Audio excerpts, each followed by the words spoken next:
ಕಟೀಲು ಶ್ರೀ ದುರ್ಗಾ ಪರಮೇಶ್ವರಿ ದೇವಸ್ಥಾನದ ಬ್ರಹ್ಮಕಲಶೋತ್ಸವ ಪ್ರಯುಕ್ತ ನಿನ್ನೆ ನಾಗಮಂಡಲೋತ್ಸವ ಅದ್ದೂರಿಯಾಗಿ ನಡೆಯಿತು.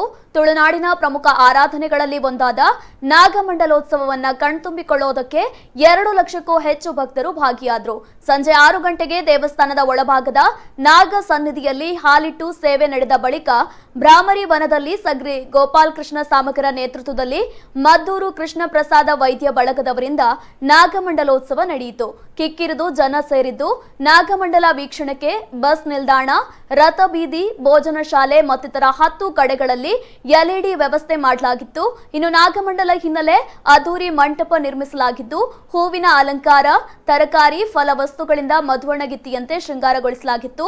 2 ಲಕ್ಷ ಮಂದಿ ಭಾಗವಹಿಸಿ ದೇವರ ದರ್ಶನವನ್ನ ಪಡೆದು ಅನ್ನ ಪ್ರಸಾದವನ್ನ ಸ್ವೀಕರಿಸಿ ಪುನೀತರಾದರು.